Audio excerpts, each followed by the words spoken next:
We're constantly told we live in an age of non-stop crisis. Every single headline feels like an emergency. But what if the best response isn't to react at all? Today, we're diving into a new strategic framework for Europe, a playbook for navigating all this global uncertainty, not with fear, but with a whole lot of focus. And this quote from Christine Lagarde, the president of the European Central Bank, just hits the nail on the head. Panic isn't just an emotional reaction, right? It leads to incredibly costly mistakes and policies that flip-flop all over the place. It actually creates the very weakness it's supposed to be fighting. So that brings us to the big question, doesn't it? If panic is the wrong move, what's the right one? How can leaders possibly make smart, steady decisions when the entire world is just screaming for them to do something, anything, right now? Well, let's break down the playbook. Okay, our first chapter here completely reframes the conversation. It treats calm not as weakness or, just sitting on your hands, but as a crucial competitive advantage. It's the essential ingredient for clear, competent decision-making. Now, what's really fascinating here is the fundamental debate this all highlights. Are we in what you might call a rupture, a complete and total break with the past? That view demands we just throw out the old rulebook. Or are we living through a profound change? A transformation that suggests we need to adapt the rules, not abandon them. Your answer to that one question determines your entire strategy. To navigate this, leaders need what experts are calling signal discipline. And listen, this isn't about personality. It's not about just being a calm person. It's about having a process.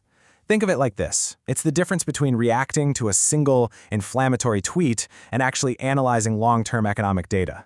It's about building a system to filter out all that noise and focus on what truly matters. But of course, there's a risk, right? A really important one. When does being calm just turn into being in denial about very real threats? The playbook is crystal clear on this. Calm becomes denial when leaders refuse to name, measure, and prepare for their vulnerabilities. If you can't even identify your own weak points, you're not calm. You're just blind. So, the crucial point is this. The true antidote to panic isn't just a calm attitude. As journalist Gillian Tett puts it, panic is really just a failure of preparation. The whole goal is to build so much resilience so early that you are never ever caught by surprise. So how do we actually turn this idea into action? Our next section is all about building a plan B, and we're not talking about slogans here.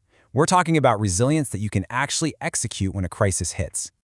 So where do you even start? Well, experts pretty much agree on these first build priorities. These are the foundations of a truly resilient society. We're talking about things like making it easier to fund huge European projects, connecting energy grids so you don't have blackouts, and making sure you have secure supply chains for the stuff you absolutely need.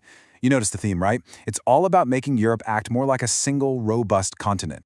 At its heart, the whole idea of a Plan B is incredibly simple, but so powerful. It's all about building in redundancy.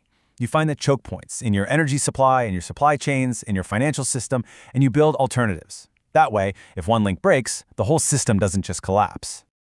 But this strategy creates a major tension. As you build up all this domestic capacity and resilience, how do you avoid falling into the trap of protectionism, of isolationism? How do you make yourself stronger without just shutting the world out? Well, here are the two paths you can take. Fortress thinking is a fear-based reaction. It leads to walls and subsidy races and ultimately stagnation. Structured resilience, on the other hand, is a strategic choice.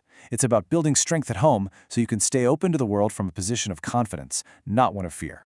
This brings us to the immense challenge of leadership today.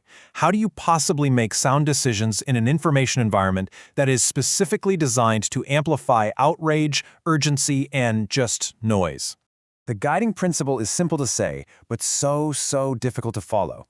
Don't confuse volume with truth. Just because something is loud, or it's trending, or it's generating a ton of outrage online, that doesn't make it the most important signal. The real discipline is learning to tell the difference between what's emotionally contagious and what's structurally significant. So what does that look like in practice?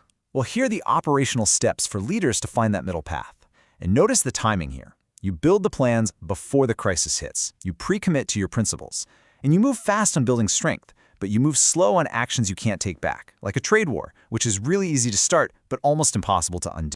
In an age of permanent uncertainty, the very definition of credibility is changing. As the historian Yuval Noah Harari suggests, it's not about pretending you have all the answers anymore. It's about being honest about what you don't know. while staying consistent in your principles. That is how you build trust. Okay, let's dive deeper into one of the absolute trickiest parts of this playbook, how you manage global connections in a world where economic interdependence can actually be used as a weapon. And this right here is the mantra. The goal is not to decouple. It's not to crudely sever all your economic ties with potential rivals. That would just be shooting yourself in the foot. The goal is to de-risk, to be surgical about identifying and reducing your most critical vulnerabilities so that you can't be blackmailed or coerced. This visualizes the expert consensus on where you start de-risking. Number 1, energy. Its security and affordability are fundamental. Number 2, critical inputs. Think semiconductors, rare earth materials. And third, the financial plumbing, the payment systems and infrastructure that the entire economy runs on, making sure money can move where it needs to, even under stress. So how do you cooperate when trust is low? Well, you operate by a new set of rules. You build flexible coalitions on specific issues. You defend the mechanisms that actually resolve disputes. You make it really clear that coercion will have consequences. And you design networks with enough backups that they can survive a conflict. So if one partner bails, the whole system doesn't fall apart. Okay, finally, we have to turn to what might be the most critical threat to this entire strategy of calm competence: the deep social and economic fractures happening inside our own societies. This stark quote just cuts through all of a high-level strategy. It's so simple. If a large part of your population feels like the system is failing them, no amount of geopolitical maneuvering is going to keep you stable.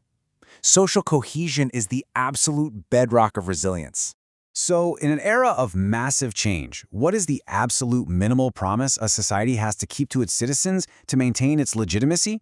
It's about making sure work has dignity, that technology actually benefits everyone, that there's a basic floor of security, and that prosperity is shared. These aren't just feel-good economic goals anymore. In the world of the Anti-Panic Playbook, they are non-negotiable national security imperatives. So as we build these complex strategies to deal with a chaotic world, we have to ask ourselves, is our greatest vulnerability really external pressure, or is it the risk of fracture from within? The Anti-Panic Playbook leaves us with a pretty clear answer. You cannot be strong abroad if you are not cohesive and fair at home.